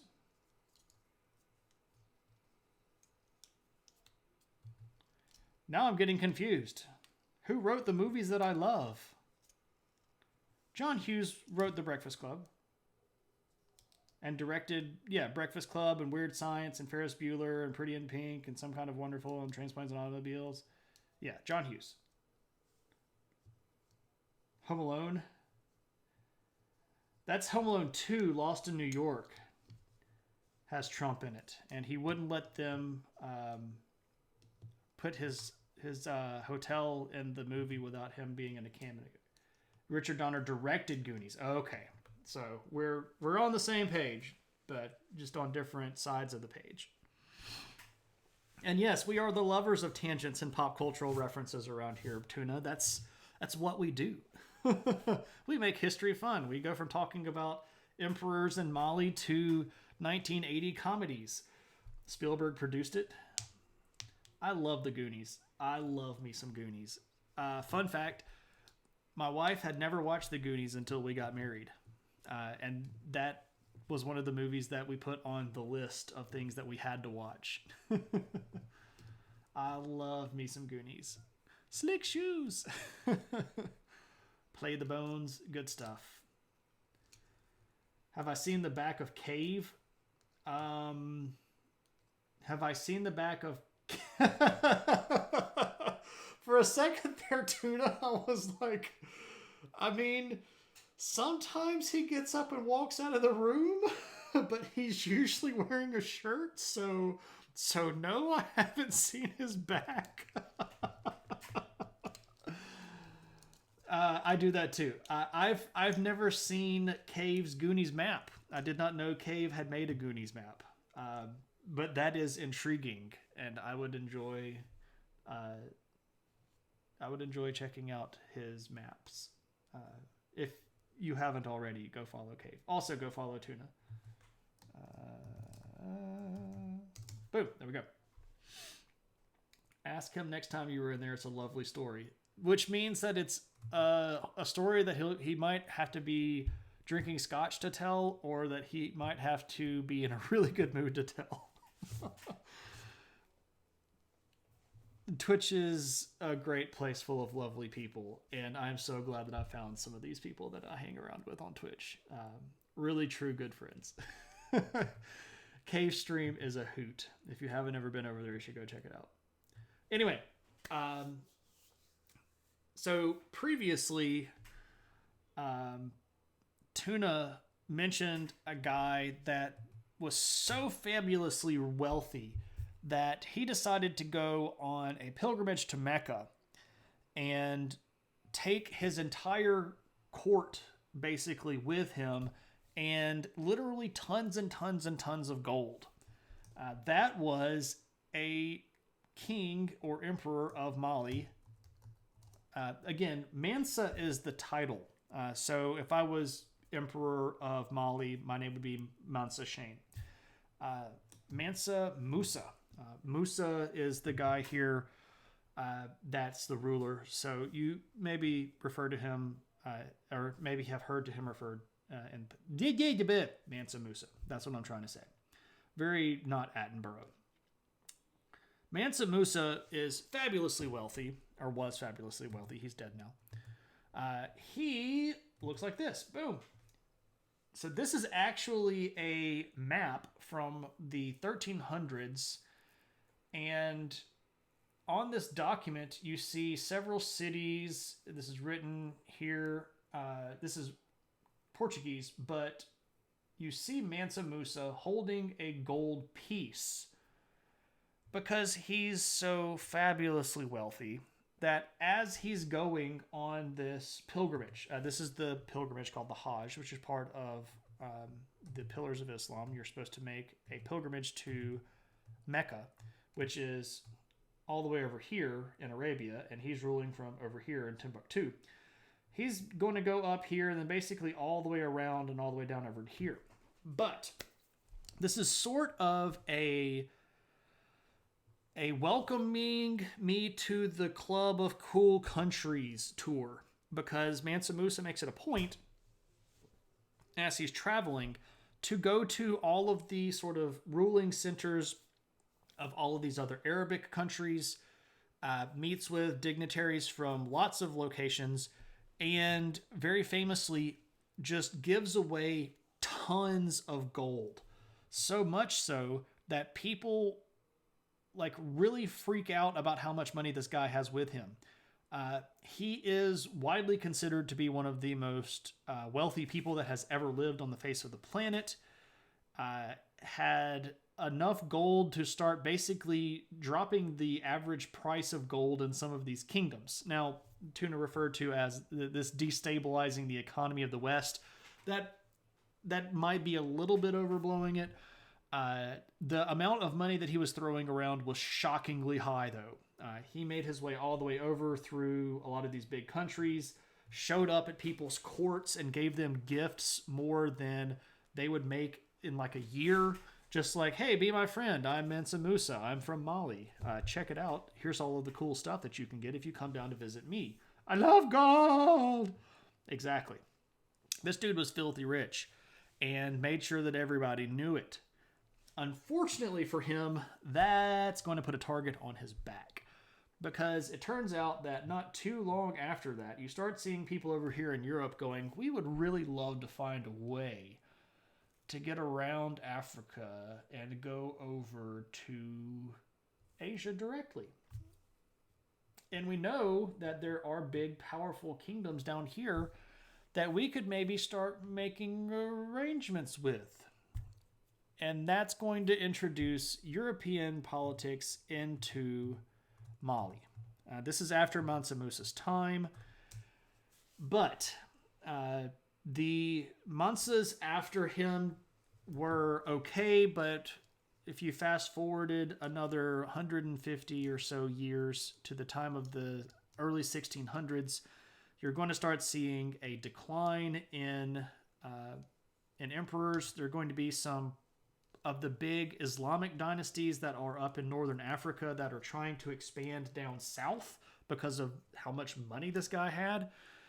And you have Europeans who were at that time in the height of the slave trade that would be very interested in breaking up Mali because of the political turmoil that would cause. If a big empire destabilized, the country itself would fall into civil war. Civil war means more small people groups fighting against each other, which the Portuguese especially and the Dutch to a certain degree also loved to expedite. They would really push these people to fight each other, and they would say, hey, look, conquer your neighbors and take all their men and sell them to us, because this is a way to get rid of your enemies. You can sell them to us and we'll take them other places. And of course, we know this as the slave trade. Austin Powers reference? Yes, Austin Powers 3. Which is why I did the outrageous Dutch accent, which doesn't actually sound Dutch at all. It's just what Mike Myers thought Dutch sounded like. So by the time you get to 1670, Mali is going to fall apart. And it's going to be partially because of other Islamic rule pushing in on their territory, but also because the Europeans purposely tried to get in there and destabilize the region for their own benefit. And that is where we are going to wrap up for my part of the night. So we covered a single, usually, group of people from the 4 sub-Saharan regions. Western Africa, where we did Ghana and Mali. The central region here, where we did the Luba. Over here in the east, where we talked about the Swahili. And then down here in the south, where we talked about the Great Zimbabwe. But that is, again, by no means the extent of the people groups in Africa. This was very much me cherry-picking people that I enjoy talking about, places that I thought I could show you cool pictures of. There's a lot of stuff going on. So if any of this stuff sounded interesting to you, this is absolutely stuff that we could talk about later on in other episodes if you're interested. But that being said, personally, my portion is mostly wrapped up. But that does not mean that we have to go anywhere. Of course, we can hang out. If anybody has any questions about the material that we covered, any comments of stuff that they want to bring up, any channel points, adventure points that they want to spend. Otherwise, while you're pontificating, I'm going to... You could summon the grumpy dog again. You could if you want to. It's raining outside, so I don't think she's outside. She might be on the couch asleep, though. But if you want to see the puppy again, we could absolutely summon the puppy again.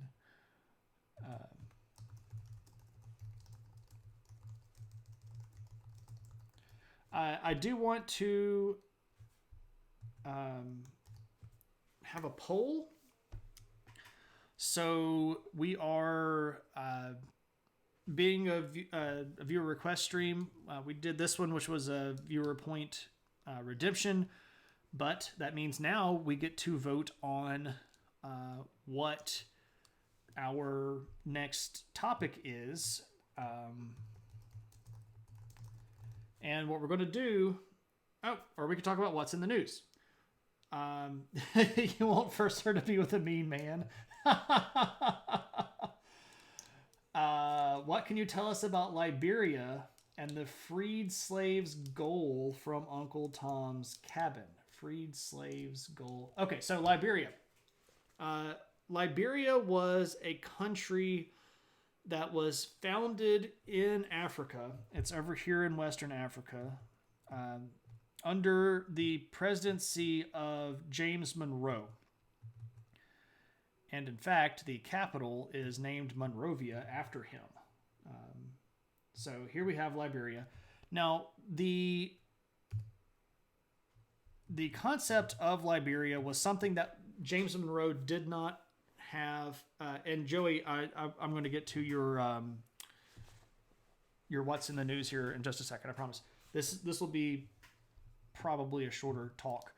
The very basic concept here is that a lot of people inside of the United States at the time felt like African slaves that had been brought to our country would not able to be successful at integrating into what they considered American society. And a lot of people thought that the best thing for slaves that could hope for would be to repatriate them basically to Africa.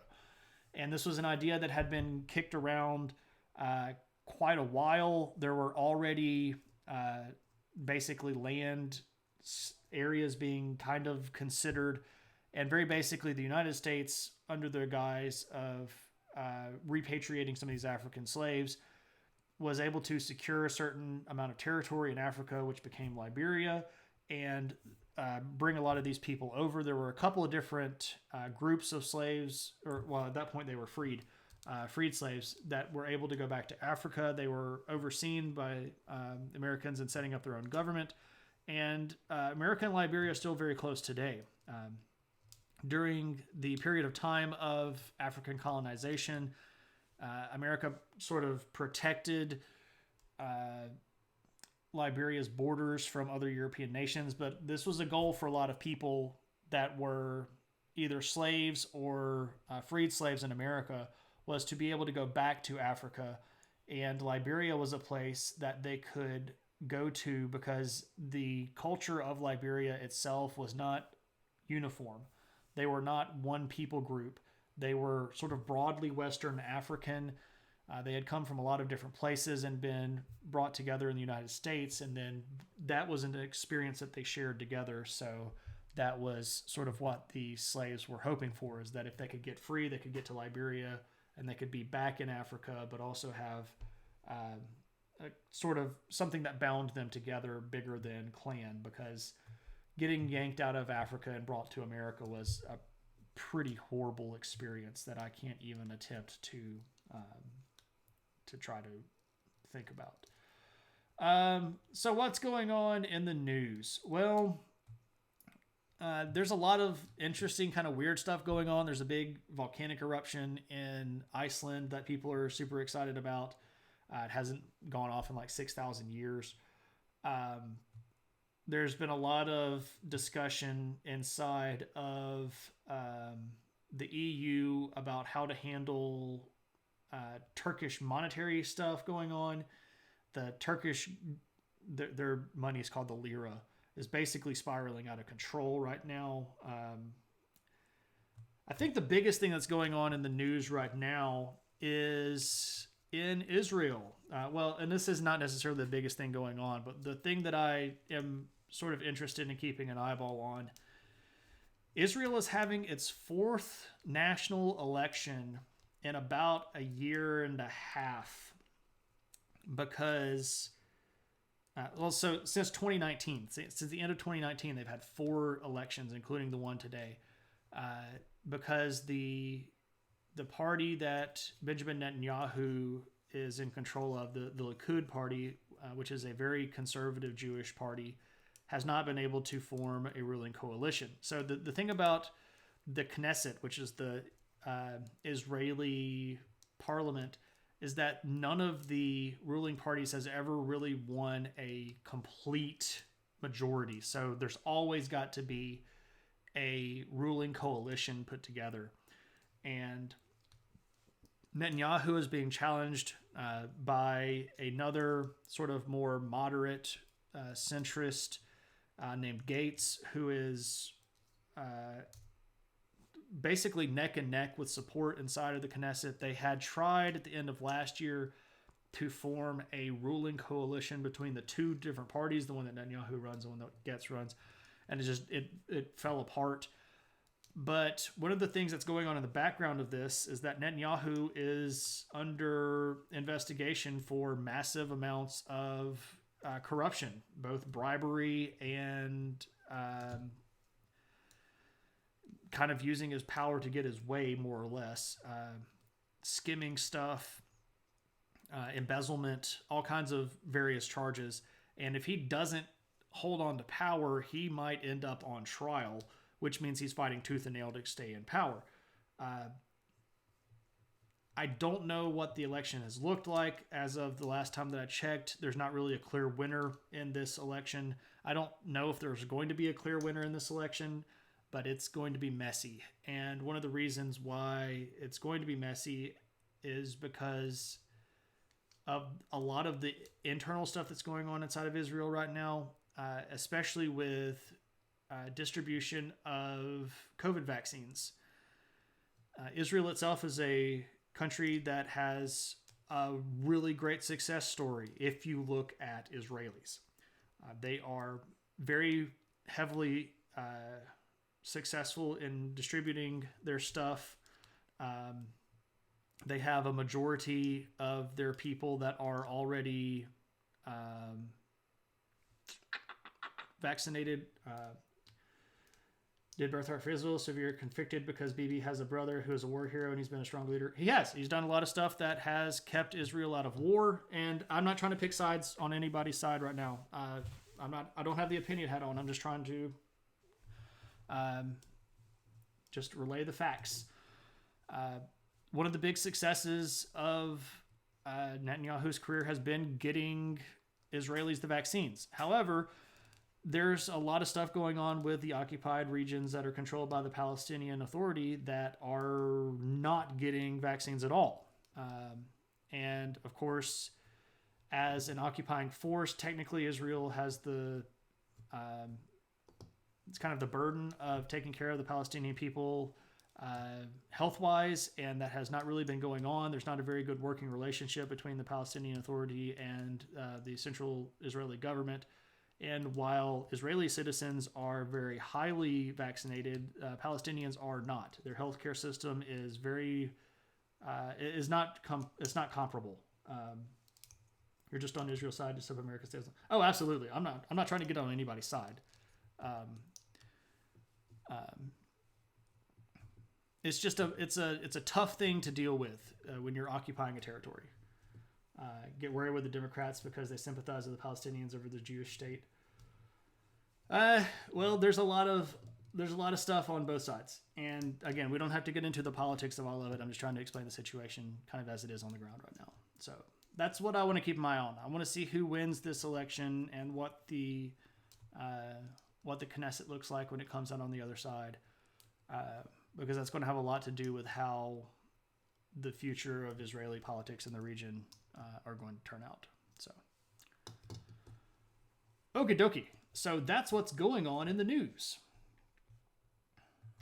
All right. So now we have reached that magical time. My friends, there's some reason love our Republicans. So I'd be curious as how our country involved themselves because we don't know what they want. Oh, no. No, dude, don't ever feel bad about ranting in the chat. As long as you're being respectful and chill, you can say whatever you want to in the chat. I really don't care. Yeah, the relationship between the Republican Party in the United States and Netanyahu has become very, very close, especially through the Trump years. With the Republican foreign policy under Trump, there were some pretty big successes for Israel, getting recognized and normalizing relationships with countries like Sudan and Bahrain, and the alliance, not the alliances, but the treaties that got worked out right at the end of 2020 were big wins for Israel. And a lot of that had to do with working with the Republican Party. So you have strong and conflicted feelings. I mean, I have feelings. I have opinions. I don't sit here in the magic chair under the lights into the microphone talking about my opinions. So I try to be as down the middle as I can, unless specifically asked. So, okie doke. So here's the thing.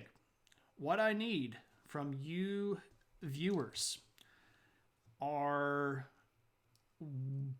ideas about what we want to cover in the next stream. So here's what we normally do. We take the number 2 winner of the last stream. So we're about to do a poll.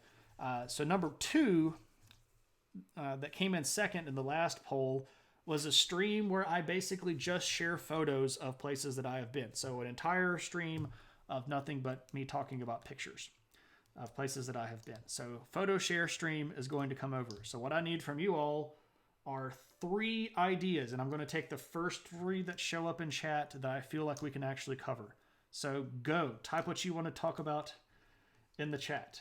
You had a great idea earlier this week, and you can't think of what it was.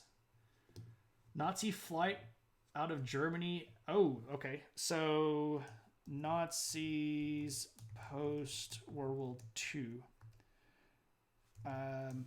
Civil War. Do you mean the United States Civil War, or do you just mean Civil War in general?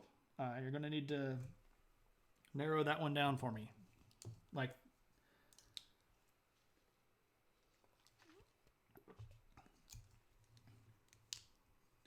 history of archaeology techniques and approaches. Oh, I love that.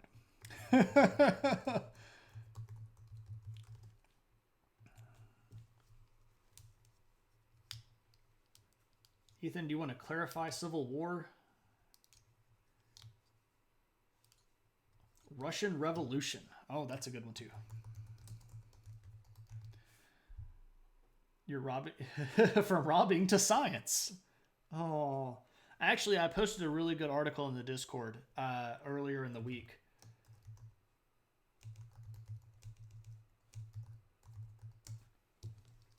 Oh, dude, Russian Revolution to Putin. That's way too much. We could do Russian Revolution from like the czars to Stalin, and that would probably be pushing it.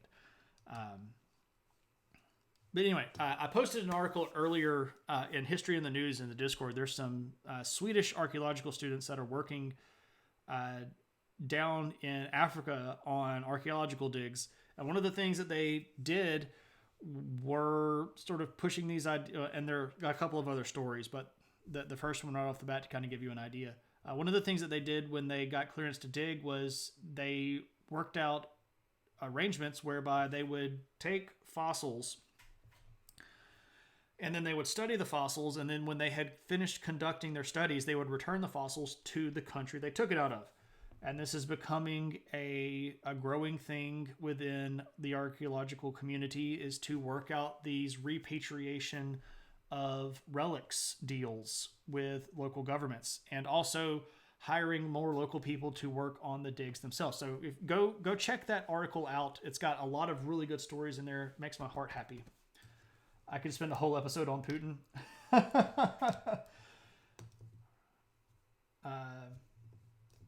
Okay, cool. So here we go. I'm about to hit this stream up. We're going to put ourselves on a timer.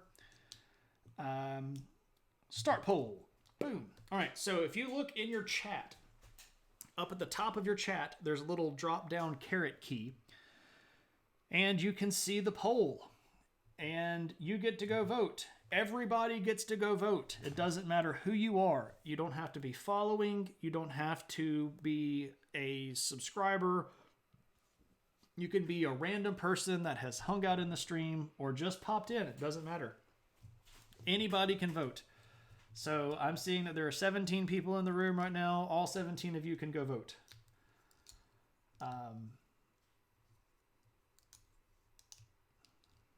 Oh, we've got some back and forth going here.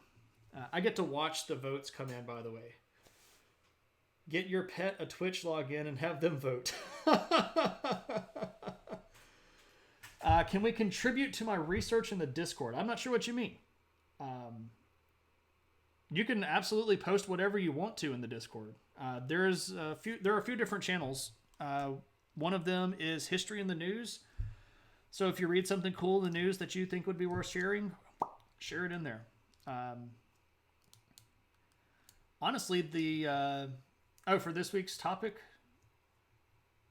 you have a large collection, and I would love to share those. Oh, yeah, throw them in the pictures. There's a photo section. You can throw all sorts of photos. Whatever's you want. 3, 4, 5, 6, 7, 8.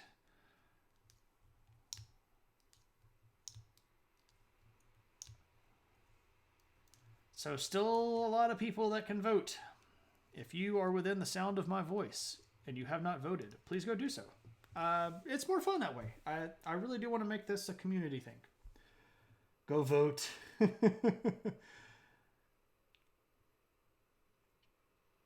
Vote early, vote often. Grow a really big beard and then go vote, and then trim it down and go vote again. I did. I saw that.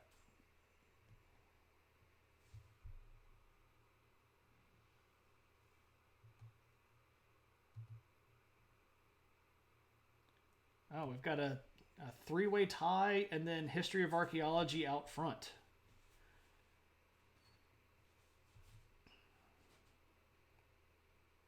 You got to read that book one day. Yeah, I'm a big book reader.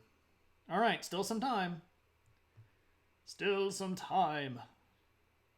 Go and vote. Do your civic duty.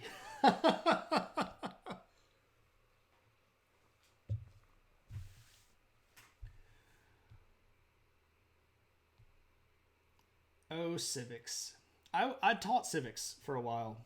I enjoyed teaching civics. History of archaeology, tactics, and techniques it is. So that's what we will cover next on our viewer request streams. You drove a Honda Civic. I do want to note that for all of you, let's do all of them. We will eventually. That's the great thing about the viewer request. There's always something cool to hang out with next time. So I will remind everybody that if you are a long time viewer and have lots of points, you can, if you so desire, redeem the Choose Your Own Adventure reward. There is one of them. If you have not ever chosen adventure before, you can pick the 10K Choose Your Own Adventure. If you have chosen one before, please do exercise judicious caution and choose the Choose Your Own again. Choose Your Own again. There we go. Just like that. Photo share stream. Easy enough. So, Joey's just going to make that happen.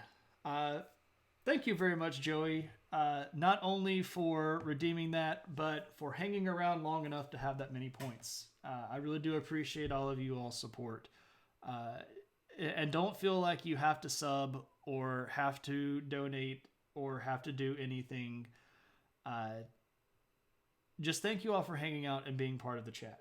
Like Shane reads a Choose Your Own Adventure on stream. I do have a Choose Your Own Adventure.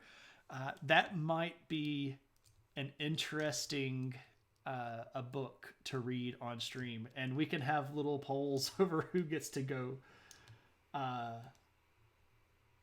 Do you have any history-based Choose Your Own Adventures, KP?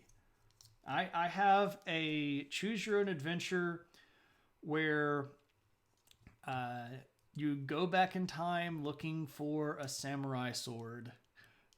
It's awesome. Yeah, sure, we're all friends, right? Everybody's a friend here, right?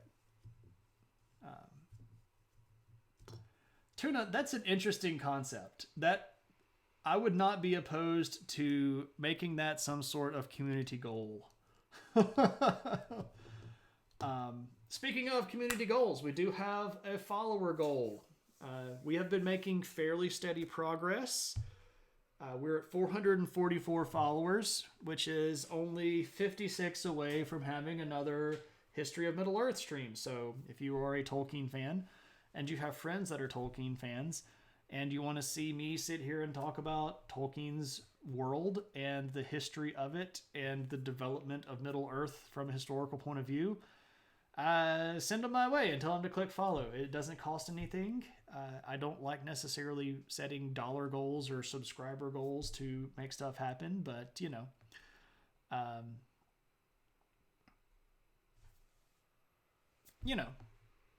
it is what it is. It would be an analog RPG video game. That's cool. History of Potatoes. I don't know what I would do with History of Potatoes, by the way, Moose. You recently listened to a local history radio doc about the history of agriculture, and the history of potatoes was part of that. Well, there we go. I mean, potatoes, we could talk about that, but I would really have to work to try to find something to do with that. And I I might decide to punt on that one. We would have an interesting go of that. So anyway, okay. What do you think of Fran Carlin's hardcore history? It's okay. It's good stuff. I don't have a problem with it. I think that what they're trying to do is really important. I think the idea of making history accessible to people in a way that is approachable and not super academic is really good. And I really appreciate all the work that they do. There's a lot about getting potatoes into the West. I mean, there's stuff there that we could do. I just don't know what it is off the top of my head. So I would have to sit down and work out how to do a history of potatoes. Much like I did with history of cheese, which is the last food group or food item that Moose came up with.